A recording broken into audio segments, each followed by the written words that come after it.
no Senhor nosso Deus. Que texto tremendo tu separaste essa noite para o teu povo.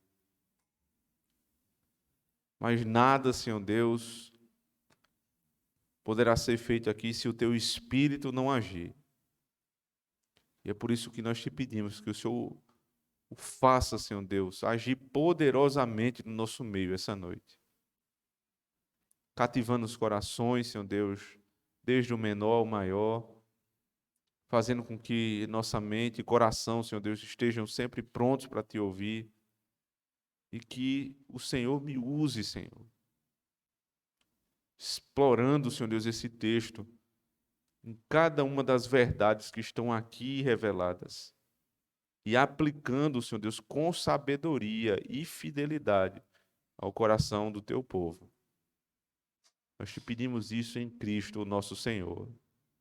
Amém. O que é que deixa o povo de Deus preocupado?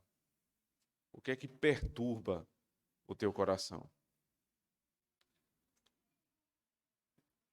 No mundo como o que nós vivemos hoje, irmãos, quase tudo nos perturba. Quase tudo nos perturba. É um mundo de tanta inquietação, de tanta agitação, que ter um coração tranquilo é praticamente impossível. A gente vive perturbado. Então, uns se perturbam logo na segunda-feira porque tem compromissos sérios para cumprir e não tem os recursos para honrar. Outros se perturbam porque olham para a sua casa e veem seus filhos pedindo alimento e não têm. Existem outros ainda que, tendo alimento e condições de pagar as suas contas, se perturbam porque veem os seus filhos se desviando do caminho. A mulher se perturba porque vê que o marido não teme a Deus. O marido se perturba porque vê que a mulher, a sua esposa, já não tem mais nele a confiança e já não mais se submete na relação marido e mulher à autoridade que Deus deu ao homem. Um se perturba pelo desemprego, o outro se perturba porque tem muitos empregos para dar conta. Um se perturba porque perdeu a saúde. O outro se perturba porque é uma busca frenética por saúde, até o ponto dele ter a sua saúde abalada pelo tanto que busca ter saúde de uma maneira desenfreada. Ou seja, tudo perturba o coração do homem. E Jesus Cristo vem nesse texto e diz: não se turbe o vosso coração. Aqui Jesus não está sendo insensível. É bom ser dito isso. É bom que seja esclarecido isso. Ele não está dizendo, não se entristeça de maneira nenhuma, porque isso seria uma incoerência com ele próprio. O próprio Cristo, quando estava para ser traído, entregue, ele disse lá em Mateus 26, que a sua alma estava entristecida. Mas não é esse tipo de perturbação que ele está dizendo que o povo de Deus não deve ter. Porque é impossível não se sensibilizar, por exemplo, com a dor do outro, com o sofrimento do outro, com o filho que está pedindo comida, com o desemprego, com a situação política da nação. Como você não se constrange, não se perturba, em um certo sentido, com essas coisas, irmãos? É claro que isso nos perturba. Então há uma visão equivocada no meio cristão, quando lê um texto como esse, e dizer que todo tipo de perturbação é pecaminoso, porque Deus, o Senhor disse, não se turbe o vosso coração. Mas o próprio Cristo teve o coração perturbado. Entretanto, não perturbado a ponto de ficar desesperançoso. Não entristecido a ponto de perder de vista as promessas de Deus. Não se turbe o vosso coração desse modo. Não se entristeça, porque a tristeza é um sentimento justo, genuíno, lícito que Deus nos deu. E não se entristecer com o mal é tão ruim quanto se perturbar. Porque se você já não se entristece mais pelo mal, meu irmão, você está numa situação terrível. Você se tornou insensível à maldade do mundo. Mas não permita que o seu coração se turbe ao ponto de perder as esperanças no Senhor. Pelo que nós devemos nos perturbar? Ou o que perturbou o coração dos discípulos para que Jesus abrisse o capítulo 14 falando isso? Lembre que no capítulo 13, o capítulo imediatamente anterior, muitas coisas foram ditas aos discípulos. Jesus disse: eu vou para o Pai. Eu preciso ir. Pedro disse: Senhor, eu vou também. Jesus disse: você não pode. Para onde eu vou, você não pode ir. Então, isso é uma perturbação no coração dos discípulos. O nosso mestre, o nosso Senhor, o nosso Redentor, está dizendo que vai para um lugar que eu não posso ir. Então, a separação perturba a alma. Imagine você quando perdeu um ente querido, uma pessoa que você amava, a esposa que perde o marido que perde a sua companheira, um pai que perde o filho que perde o pai. A separação perturba o nosso coração. E eles não seriam separados simplesmente de um filho ou de uma esposa, mas do mestre, do Redentor. Então, este foi um ponto de perturbação. Não somente isso. Jesus disse que ia para um lugar que eles não podiam ir, e Jesus indicou o traidor. Então, mais uma forma de perturbar o coração dos discípulos. Existe um no nosso meio que é traidor. Então, como não se perturbar?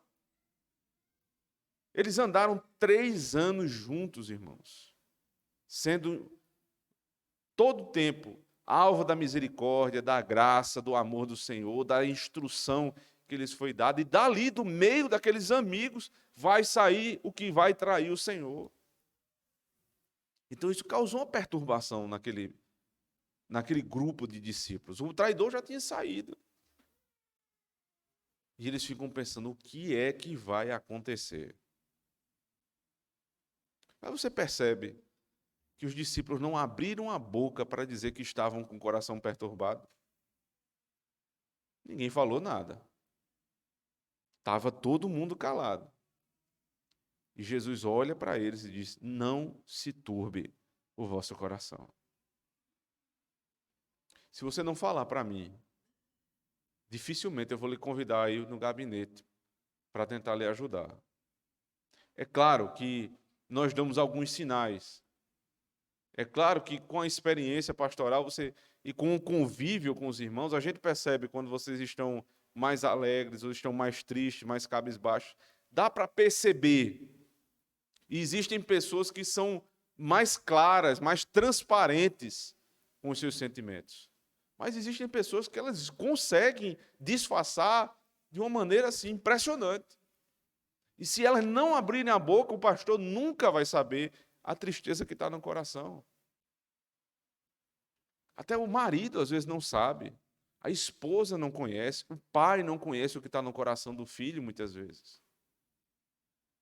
Mas Cristo sabe. Você pode não ter coragem de dizer ao seu pai, mas Jesus sonda os corações. Você pode até não ter coragem de me procurar, ou procurar um dos presbíteros para dizer, eu preciso de ajuda. Mas o Senhor sabe o que perturba o teu coração. Mas sabe o que é melhor? Ele não só sabe. Ele diz, não se turbe. Por que ele diz não se turbe? Ele tem autoridade para dizer isso. Porque é o seguinte, você vem me dizer, pastor, eu estou passando fome em casa. Aí eu digo assim, meu irmão, que tristeza. Eu sei o que é isso. Se eu sei que eu sei o que é isso, eu estou mentindo. Porque na providência de Deus, Deus nunca me permitiu passar fome. Então eu não posso dizer com autoridade, eu sei o que é, mas eu imagino que seja. Jesus não. Jesus sabe o que é passar todos os tipos de aflição. Observe. Capítulo 12, verso 27. Agora a minha alma está perturbada. E que direi eu? Pai, salva-me desta hora, mas para isto vim a esta hora. Capítulo 13, verso 21. Tendo Jesus dito isto, turbou-se em espírito e afirmou, dizendo: na verdade vos digo, que um de vós há de me trair. Então, meu irmão, quando Jesus diz assim, não se turbe, ele não está falando de algo que ele não saiba, porque 2 capítulos seguintes o coração dele foi perturbado, entristecido, mas nunca desesperado. Esse é o teu Redentor, esse é o teu intercessor. Quando ele chega diante do Pai, ele não vai falar de algo que ele ouviu, mas que ele sentiu na pele. Ele disse, eu não tenho onde reclinar a cabeça. Você não tem casa para morar. Cristo não tinha um lugar para reclinar a cabeça. Quando você diz, eu não tenho casa, você geralmente está dizendo assim, eu não tenho uma casa própria. Mas você, bem ou mal, tem um aluguel e você vive. Jesus não tinha onde reclinar a cabeça, ele vivia de favor. Ele vivia de favor. E ele comparava, as raposas têm os seus covis, mas o filho do homem não tem onde reclinar a cabeça. Ah, as pessoas não gostam de você? Ah, pastor, o senhor não sabe o que é isso, não. As pessoas não me amam. As pessoas não me querem. Meus amigos não me querem mais. Vá dizer isso a Cristo. Judas, o tesoureiro da igreja, que andava com o Senhor, foi o primeiro a traí-lo. Está achando pouco? O que mais falava da amizade com o Senhor, de que mataria e morreria por Cristo, foi o que negou ele 3 vezes. Você acha que as pessoas querem, e são interesseiras e se aproximam de você porque querem alguma coisa?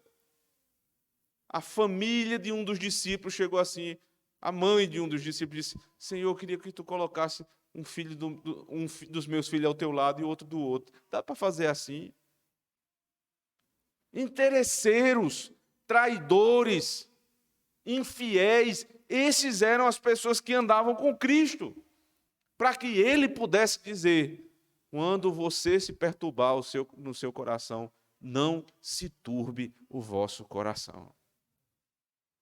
Não permita que o seu coração seja desesperançoso, porque eu sei o que é perturbação de coração. Então, se há tristeza no teu coração essa noite, não serei eu que vou dizer, deixe de ser fraco, deixe de ser covarde. Não, é possível que a tua tristeza seja lícita, mas não permita que ela tome conta da tua alma a ponto de você se tornar uma pessoa ácida, desesperançosa, que só reclama e reclama, porque Cristo diz, não se turbe o vosso coração. Eu sei o que é um coração perturbado. E aí, mesmo quando você não tem força nem para orar, ele sabe que você está assim. E ele lhe dará força para você falar com ele e buscar ajuda, porque ele tem interesse em te ajudar. Não se turbe o vosso coração. Agora percebe que não é o coração de todos. Ele está falando para os seus discípulos. Ele olha e diz: não se turbe o vosso coração. E agora eu quero falar para aqueles que não têm Cristo como seu Senhor. E com autorização desta palavra, eu digo a você: turbe o teu coração. Perturbe a tua alma. Se você não anda com Cristo, eu não sei por que você dorme tão em paz. Porque ele diz qual o remédio para aqueles que estão com o coração perturbado. Crede em Deus, crede também em mim. Se você não crê em Deus, se você não crê em Cristo, você tem que estar com sua alma perturbada. E eu quero ser instrumento de Deus para te perturbar essa noite. Para você sair daqui angustiado em primeiro lugar. Com a alma perturbada, porque você não crê em Deus nem em Cristo. Então, os que creem, não se turbe o vosso coração. Mas você que não crê, você não está incluído nesse grupo. Portanto, você deve se perturbar sim. E o que é que nós não devemos perturbar? O nosso coração. Porque o coração é a fonte do homem. De onde vêm as palavras, de onde vêm as emoções, as reações. Se o teu coração você deixa se perturbar, sabe o que é que acontece? A tua boca começa a falar tudo o que provém do coração. O Evangelho de Mateus diz que do coração procedem, como é a fonte, procedem malícias, assassinatos, né, murmurações. Por isso que nós devemos preservar o nosso coração, para que a nossa boca não maldiga o Senhor. Não se turbe o vosso coração. Você pode se entristecer, você pode se preocupar, mas o teu coração deve ser preservado para você não virar um murmurador. Aquela pessoa que todo o tempo só tem é o mesmo tom de conversa. Só reclama, só reclama, só reclama. É uma pessoa com o coração perturbado. E se você crê, não precisa se preocupar. Esse é o remédio, veja. Credes em Deus, crede também em mim. O remédio para a preocupação do coração é fé. E o que é fé? A certeza de coisas que se esperam. A firme convicção em fatos que não se veem. São fatos, meu irmão. As promessas de Deus são fatos consumados, ainda não no tempo e na história. Mas são consumados porque está escrito. E tudo que está escrito será consumado no tempo e na história. Então, se você crê, não tem por que se perturbar. Pior perturbação da tua vida, vai passar. Está desempregado? Daqui a pouco arruma um emprego. Eu não estou dizendo isso para você dizer, então se o pastor disse que vai arrumar um emprego, eu não vou amanhã sair para buscar trabalho. Não, busque trabalho. Mas não perturbe o teu coração. Quer casar, não apareceu alguém? Não perturbe o seu coração. No tempo de Deus acontece. Você quer buscar fazer a sua família crescer e não consegue ter filhos? Não perturbe o teu coração. Fica tranquilo. Deus sabe. Crede em Deus, crede também em mim. Por que isso? Porque essa distinção, crede em Deus, crede também, quer dizer que Jesus é diferente de Deus? Não. Porque são duas pessoas, meu amigo. A fé não é a fé numa coisa, a fé é a fé numa pessoa. Crede no meu Pai, crede também em mim. Porque quem não crê em mim, não vai crer no meu Pai, é o que ele diz no final do texto. Então não há distinção de essência. Cristo e Deus são ambos, Deus Pai e Deus Filho, os dois são Deus. A primeira pessoa, a segunda pessoa. E onde é que vem aqui o Espírito? É o que testifica a fé no coração. Para crer, o Espírito tem que testificar. Crê em Deus Pai, crê em Deus Filho, como? Pelo Espírito. Não se turbe o vosso coração, crede em mim, crede também no meu Pai. Ele diz no verso 2: Na casa de meu Pai há muitas moradas. Se não fosse assim, eu vos teria dito, vou preparar-vos lugar. Parece que ele dá um salto do tamanho do mundo, né? Ele está falando, não se turbe o vosso coração. Ele diz, mas na casa do meu Pai, o que é que tem a ver, Jesus? Tudo a ver. Absolutamente tudo a ver. Jesus está dizendo que vai sair, ele vai para um lugar que ninguém pode ir. Para onde é que ele vai? Ele vai para a cruz. Da cruz ele vai morrer, vai ser sepultado. Da sepultura, 3 dias, e ele vai ressurgir dos mortos. Ninguém pode seguir esse caminho, que é só de Jesus. Agora, ele está fazendo isso para quê? Fiquem tranquilos. Por que vocês não precisam perturbar o coração de vocês? Porque esta morada que vocês estão vivendo é passageira. Teu emprego é passageiro. Tua solidão é passageira. Teu salário pequeno é passageiro. Tuas angústias por não conseguir cumprir os compromissos é passageiro. Tudo é passageiro. Essa morada vai se acabar. Porque Cristo prepara uma morada para o seu povo.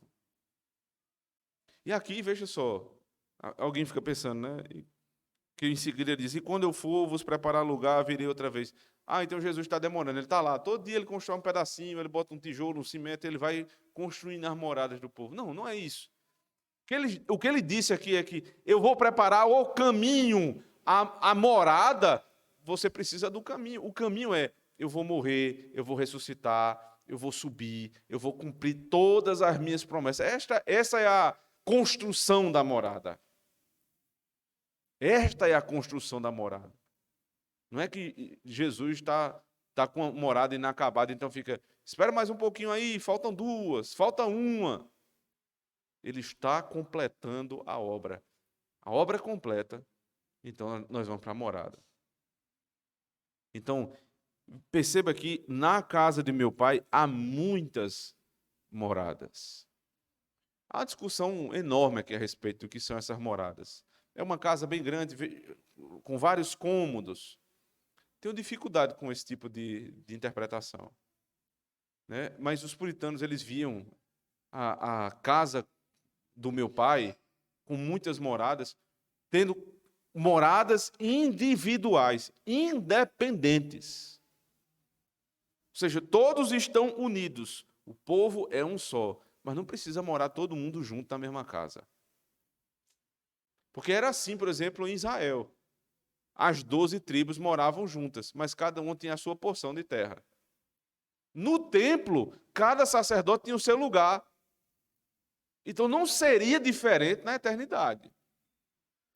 Portanto, irmãos, lembrem dessa passagem para que vocês lembrem também de outra que diz assim, não sejam frequentes demais na casa do teu irmão.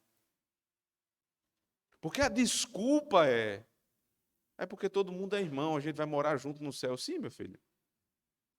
Mas morar junto no céu, não significa morar todo mundo amontoado um por cima do outro. Não é isso. Cada um tem sua própria casa. Isso será respeitado no céu. E esta informação não é para a desunião do povo. Porque na igreja nós somos unidos em Cristo. E mesmo assim, cada um de nós tem a sua própria morada. Só que esta é passageira e a outra é eterna. Isso preserva as nossas individualidades, irmãos. Preserva a nossa personalidade. E rejeita toda essa perspectiva mística que muitas vezes nos foi entregue no meio evangélico. Teve uma época, eu era menor, que eu escutava assim, o que seria o céu? E algumas vezes eu achei assim, o céu um negócio meio chato. Porque era todo mundo igual, como fosse de veste branca, todo mundo igualzinho, só santo, santo, santo, santo, não fazia nada, é só santo, santo, santo. E vai fazer o quê mais? Não, é só glória, glória, glória, glória. Está parecendo uma igreja pentecostal. Isso não é o céu. Isso não é o céu. O céu haverá, no céu haverá coisas semelhantes do que temos aqui na terra. Você pensa que o seu trabalho vai até a sua morte? Está muitíssimo enganado, preguiçoso. Você vai trabalhar a eternidade. Sabe por quê?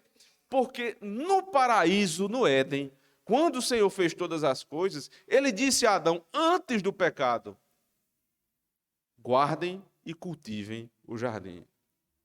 Portanto, o elemento trabalho não diz respeito ao pecado. O que diz respeito ao pecado é o elemento dor no trabalho, especificamente para o homem. Portanto, o que vai ser restaurado no céu não é o descanso eterno de ficar com perna para cima. O céu não é lugar para preguiçoso. O céu é lugar onde o pai e o filho trabalham até hoje. E não vai ser diferente com você, servo. Se o pai e o filho, que são senhores, eles trabalham, imagine você. Então, na nossa vida, na eternidade, nós teremos morada certa, eterna, individual, personificada para cada um de nós, personalizada para cada um de nós. E nós vamos ter uma vida muito semelhante à que nós temos aqui, sem o elemento pecado. Trabalharemos, viveremos, não nos casaremos nem daremos em casamento por um motivo óbvio. O número completo dos eleitos foi alcançado. Não faz mais sentido se casar, crescer e multiplicar como? Se o número perfeito dos eleitos já foi alcançado. E a questão da família? A família está dada em Cristo. Nós fazemos parte da família de Deus. Então você percebe que tudo se encaixa, que é algo racional, que aí você passa a desejar um céu assim, porque tem sentido, porque é racional. O que foi tirado do mundo é a dor, é a perturbação, é a ansiedade, é a angústia, é o ansiolítico, é o desemprego. Isso acabou. As perturbações se acabaram. Mas o mundo e o que tem de bom nesse mundo vai continuar. Não é mais um jardim que Apocalipse fala. Apocalipse fala de uma cidade. Porque a revelação não retroage, ela progride. E na progressão, nós temos uma cidade. Por que uma cidade? Deus fez um jardim. Por meio da igreja, ele fez uma cidade. Em Cristo, por meio da igreja, ele construiu uma cidade. A cidade onde nós vamos morar eternamente. Então, é uma cidade. Esta morada que nos espera, não é você em cima, andando por cima de nuvem e os anjos passando. Não é assim. É algo tátil, racional, semelhante ao que você conhece, só que perfeito. Todas as construções, todas as invenções, todas as tecnologias que o homem produziu ao longo do tempo para o benefício da raça humana não serão desprezadas. Deus não é revolucionário. Deus não vai simplesmente acabar com tudo e começar do zero. Que loucura é essa? Tudo de bom que Deus permite que o homem faça progredir, permanece progredindo. Só revolucionário é que pensaria em zerar tudo e começar tudo de novo. Não faz sentido, meu irmão.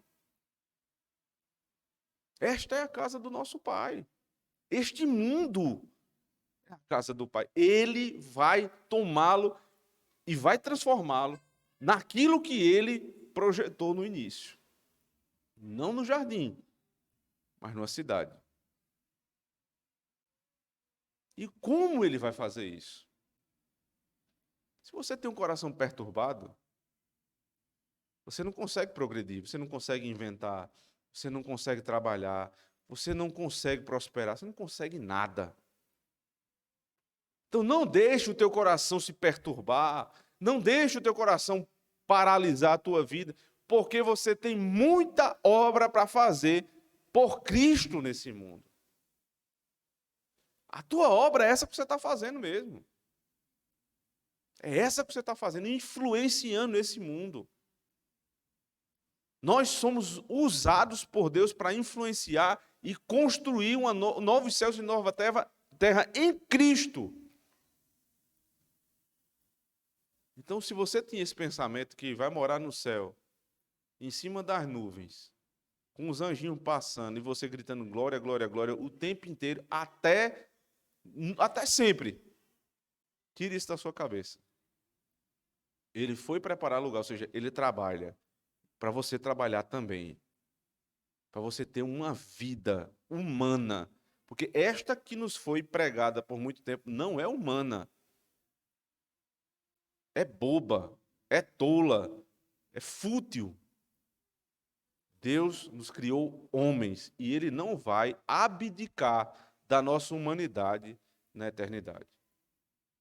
Na casa de meu pai há muitas moradas. Se não fosse assim, eu vos teria dito. Ou seja, há uma segurança no que ele está dizendo. Eu não sou mentiroso. Se eu não estivesse preparando lugar, eu jamais diria isso a vocês. Então vocês podem ficar tranquilos. O que eu estou dizendo vai acontecer. Isso é mais um fundamento para o teu coração não se perturbar. O que Deus diz, Ele cumpre. Você pode até, como crente, morrer pagando aluguel. Estou profetizando desgraça na tua vida, não, mas é possível, irmão. É possível. Ou morrer pagando a prestação da tua casa à Caixa Econômica. É possível. Muitos só quitaram a dívida na morte. Mas que problema há se há uma casa quitada no céu? Certa. Ele preparou e pagou. Eu estava conversando com o presbítero André essa semana e não sei quem foi que me perguntou se um bem era quitado. Ele disse assim, isso é a pergunta que se faça? E a gente começou a brincar, né? Só tem uma coisa na vida da gente que está quitada, é a salvação. Aí eu disse, porque não dependeu da gente. Tudo que nós temos em Cristo está pago, quitado, não se deve um centavo. E sabe o que é melhor? Não dependeu de nós. Nessa vida nós estamos começando, né? Boa parte da igreja é muito jovem ainda. É natural que seja assim, que você financie, que você vá pagando a parcela. Não, isso é natural da fase da vida. Vai ter um dia lá que vai estar quitado. Você diz, agora é minha. Agora isso aqui é meu. Só que a salvação foi paga e quitada na cruz do Calvário. Você que paga aluguel e diz assim, paguei, aí no outro dia estou devendo de novo. Existe uma casa quitada para você no céu. Existe, irmãos. Não se turbe o vosso coração. Ele disse, se não fosse assim, eu teria dito. Cristo não é mentiroso. Então ele continua. E quando eu for e vos preparar lugar, virei outra vez e vos levarei para mim mesmo, para que onde eu estiver, estejais vós também. Talvez na tradução em português não dê o sentido pleno. Quando ele diz assim, quando eu for e vos preparar lugar, virei outra vez. Porque a ideia é só de uma coisa futura, né? Eu virei. Mas o verbo que é utilizado é um verbo no presente e no particípio presente, ou seja, ele está vindo. Não é que ele virá, ele está parado e um dia virá. É tão certa a vinda dele, que é como a gente diz, fulano, tu está vindo, ele diz, tu vai chegar a que horas? Ele diz, não, já estou indo. Você se anima quando a pessoa diz isso. Se ele diz, eu estou aqui, ainda daqui a pouco eu vou, é você dizer, vai demorar. Mas quando ele diz, eu estou vindo, eu estou no caminho, daqui a pouco eu chego. Ele vai chegar, irmãos. Ele está vindo. Então, se a casa está preparada, se ele diz, não se turbe o coração, e ele diz, eu estou indo, A pergunta que eu me faço em seguida, eu queria que você fizesse também é: como ele vai me encontrar quando chegar?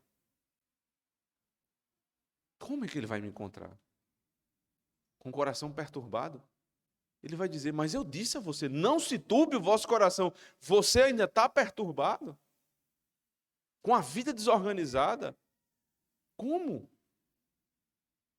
Meu irmão, teu Salvador está vindo. Todo dia que passa, você está mais perto da eternidade. Ou porque Jesus volta, ou porque você vai. De um modo ou de outro, ele está vindo te buscar. Então, nós devemos ter uma vida hoje com a perspectiva da vida eterna. Porque ele disse: eu estou vindo. E o que é que eu vou fazer? Eu vos levarei para mim mesmo, para que onde eu estiver, estejais vós também. Esse é o grande anseio do Senhor. Os discípulos tiveram o coração perturbado porque Jesus ia. Jesus disse: não se turbe, porque eu vou voltar. E eu vou levar vocês, para que onde eu estiver, vós estejais também. Esse é um pensamento de um homem por uma mulher. É o noivo que diz assim, diz ao pai da noiva: eu estou deixando aqui uma aliança de compromisso. Tal dia do ano que vem, sei lá, eu volto aqui para buscar sua filha. Então Jesus disse: eu vou voltar para lhe buscar. Pode ficar tranquila, porque o meu desejo é de onde eu estiver, vocês estejam também. Esse é o desejo de Cristo. Aí vem então as palavras em seguida. Mesmo vós sabeis para onde eu vou e conheceis o caminho. Aí Tomé entra no diálogo. Disse-lhe Tomé: Senhor, nós não sabemos para onde vais. E como podemos saber o caminho? Jesus disse: mas vós sabeis para onde eu vou e o conheceis o caminho. Tomé disse: eu não posso saber para onde o Senhor vai e, consequentemente, eu não sei o caminho. É verdade, em partes o que Tomé está dizendo aqui é verdade. Se você não sabe para onde ir, você não sabe o caminho. Se alguém lhe pergunta: você vai para onde? Aí você diz: não sei, eu não tenho como lhe ajudar. Agora, se você diz: você vai para onde? E a pessoa diz: eu vou para João Pessoa, eu vou lhe ajudar. Como é que você chega lá? O caminho. Mas quem não tem destino, não tem caminho que lhe ajude. Tomé não sabia qual era o destino. Ainda tinha dificuldades com isso, porque Tomé ainda pensava no Redentor para este mundo. E por mais que Jesus Cristo explicasse e repetisse, eles não entendiam.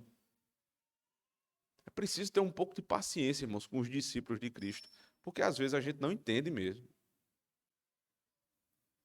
Não tem como saber o caminho, porque eu não sei para onde o Senhor vai. Por outro lado, claramente eles não prestavam atenção e não se submetiam ao ensino de Cristo, que tantas vezes ensinou que ele iria para a cruz.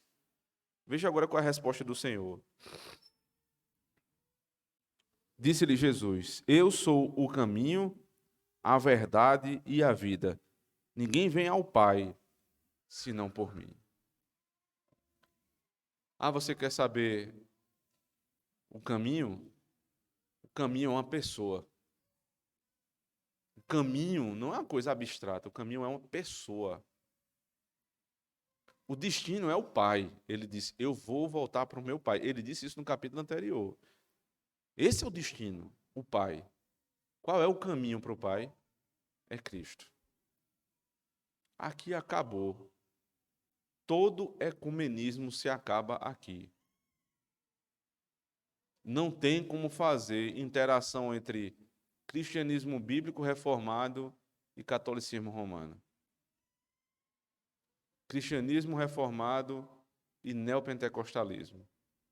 Budismo, maometismo, qualquer um ismo desse. Não há possibilidade. Porque só há um caminho. É Cristo. E o caminho é pessoal. Se você não crê na pessoa e obra de Cristo, você não chega ao Pai. Não tem como chegar ao Pai. Todos que não têm Cristo estão perambulando nesse mundo. Quando você diz assim que uma pessoa é perdida, faz todo sentido se ela é ímpia, mas não faz sentido nenhum se ela é crente. Porque como é que alguém anda perdido no mundo se Cristo é o caminho? Então, meu irmão, se você tem uma vida desordenada, você não sabe para onde vai, mete os pés pela mão, uma hora está pensando uma coisa, 5 minutos rejeita aquele projeto, começa tudo de novo, você não tem caminho, você não tem um objetivo. Por isso que você vive perdido. É preciso parar e dizer, peraí, se eu sou um crente e Cristo é o caminho, eu não posso viver dessa maneira, como uma pessoa tola que bate de um canto para o outro. Eu tenho que ter um caminho também, não só para o céu, mas para essa vida. Quem vai te ajudar a ter o caminho é Cristo. Ele é o caminho. Mas não é só o caminho, ele é a verdade. Por isso, todos os conceitos mundanos, secularistas da nossa época, que lhe influenciam a dizer: ah, tudo bem, você tem sua verdade, eu tenho a minha verdade. Você tem a sua interpretação da Bíblia, eu tenho a minha. E ambas estão certas. Isso é diabólico. Só tem uma verdade e acabou. A verdade é Cristo. Onde é que eu encontro Cristo? Na palavra. Ponto final.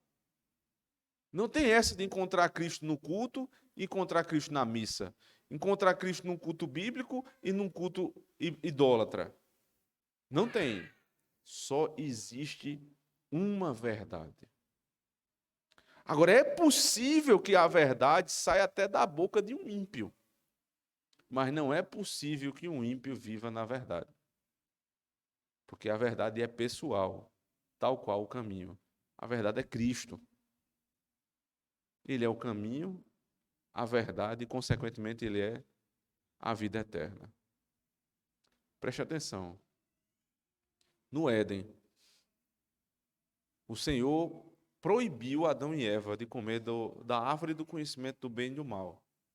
Se eles não comessem da árvore do conhecimento do bem e do mal, eles teriam aberto o caminho para a árvore da vida. A verdade governava todas essas coisas. Cristo estava no Éden. Ele era o caminho para a árvore da vida. Ele deu o caminho, a possibilidade do homem buscar o caminho sozinho antes do pecado. Ele entregou a verdade de Deus, não coma do fruto. Ele deu a possibilidade da vida eterna. Vocês vão ter a árvore da vida. Desde que o homem pecou, tornou-se impossível o homem tocar na árvore da vida. Sabe por quê? O Senhor colocou no Éden anjos com espadas flamejantes para impedir que o homem tocasse na árvore da vida. Fechou-se o caminho. O que é que está acontecendo aqui? Deus está dizendo, eu estou abrindo um caminho de novo. Mas não pode ser mais por Adão. Adão morreu nos delitos e pecados. E, consequentemente, vocês morreram também. Então Cristo diz, não se turbe o vosso coração. Eu sou o caminho, a verdade, para a árvore da vida. Todo o histórico da Escritura, de lá até aqui, finaliza neste ponto. O homem novamente tem acesso à árvore da vida, que lhe foi impedida pelo pecado de Adão. Aí eu pergunto a você, o que é que turba o teu coração? O que é que te perturba ainda? Se você que nasceu morto nos delitos e pecados, fadado ao inferno, escuta de Cristo esta noite, não se turbe o vosso coração. Eu estou indo preparar lugar para vocês. porque eu sou o caminho, a verdade e a vida eterna.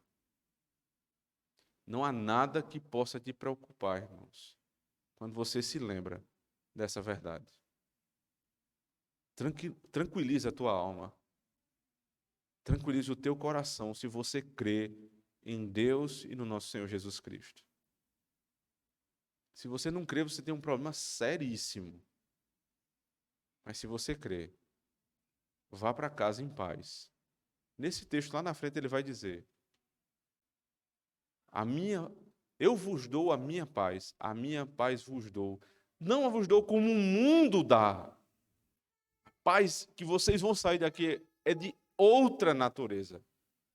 É a paz que acalma o coração de todo aquele que nele crê. Porque quem nele crê terá a vida eterna. Amém. Amém. Vamos orar ao Senhor. Seja bendito, Senhor, da nossa vida. Exaltado, engrandecido seja o Cordeiro de Deus que tira o pecado do mundo. Que abriu novamente, Senhor Deus, o acesso à árvore da vida. Que nós, Senhor Deus, um dia possamos comer, Senhor Deus, e nos satisfazer neste fruto bendito. Que fujamos, Senhor Deus, do fruto do pecado, mas que abracemos Cristo, nosso Senhor, o caminho, a verdade para a vida. Seja conosco, ó Deus, abençoando o nosso coração e não permitindo que ele se turbe por nada, porque o Senhor nos deu a tua paz em Cristo Jesus. Amém.